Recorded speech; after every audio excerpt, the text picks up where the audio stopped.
sat across from my mom and dad in the sticky booth of Mike's Diner, the smell of greasy burgers and stale coffee hitting me hard. My mom's eyes were puffy from crying as she slid a crumpled note across the table with shaky hands. Jake, it's Lily again. She owes $35,000 to those loan sharks from that gambling app. If we don't pay by next Friday, April 11th, they'll take the motel. We already emptied our savings. My dad stared at his cold cup of coffee and wouldn't look at me. It was April 2nd, 2026. 10 years since I walked out on them for good. But if you want the real reason I was sitting there, you have to go back to summer 2011. I was 9 when my parents brought my cousin Lily home. Her mom had died from a drug overdose, and Lily was 8, skinny, and always crying at night. We're doing this for family, my mom said. I believed her for about a month. Then everything changed. Christmas that year I got a pair of old socks and a used puzzle. Lily got a brand new tablet with games and headphones. When I asked why, my dad snapped. Lily's been through so much, Jake. You're lucky you've always had us. Stop being selfish. I stopped asking after that. By the time I turned 13 in 2015, the pattern was locked in. Lily wanted pizza after school. Dad drove to the good place across town. I asked for Chinese takeout. We already decided on pizza. My birthday parties got smaller every year until they just stopped. Lily's parties got bigger. At 14, I made the honor roll with straight A's for the first time. I showed my parents the certificate, hands shaking with pride. Mama glanced at it. That's nice, sweetie. Then she turned to Lily. Did you finish your homework? We can't have you falling behind again. Lily was failing 2 classes. That same week they bought her a $400 bike because she said she might want to ride it. The bike sat in the garage untouched for 3 years. When I asked for a $20 calculator for math class, my dad said,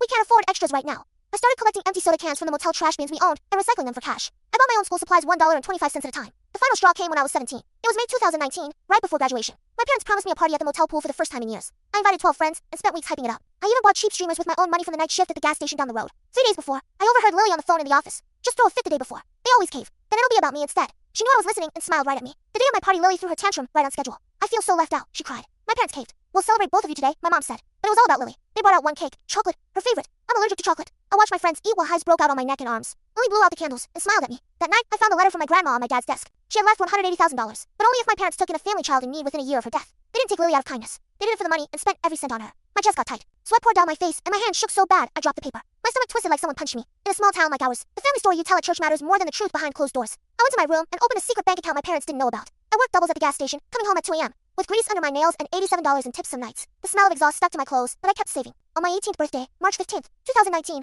I woke up to silence. No happy birthday, no cake, nothing. At 3 p.m. my mom called me downstairs. We're doing a joint thing for you and Lily next month. It's more efficient. I laughed. I'm moving out today. My dad's face went red. You're grounded. I'm 18, I said. You can't ground me. My mom started crying. After everything we've done for you, done for her, I said. I was just in the way. I grabbed my bags and left. Blocked the numbers. Drove to Chicago and started college. Back in the diner, my mom grabbed my arm. We're your family, Jake. Lily needs you. Please. I leaned back. My hands were steady now. No more shaking. No more sweat soaking my shirt. You chose her every single time. You canceled my graduation plans for her shopping trips. You spent that inheritance on her while I stole food from the motel kitchen to eat. Cash talks louder than blood ever did. Dad finally spoke. She's your cousin. No, I said. She's the one you picked for the money. I know about the will. I stood up. I dropped a $50 bill on the table. That's for the meal. It's more than you ever gave me. As I walked to the door, my mom begged. She'll lose everything. I stopped and looked back one last time. Then I guess you'll finally understand what it's like to lose a child. I walked out into the parking lot. Haven't heard from them since. Lily sold the motel to cover some of her debts. My parents are renting a tiny apartment now, barely getting by. Me? I got promoted to regional manager at my shipping company last month. Bought my first condo with a balcony overlooking the city. My girlfriend is moving in next month. Some people call me cruel. I call it fair. They chose their favorite. I chose me.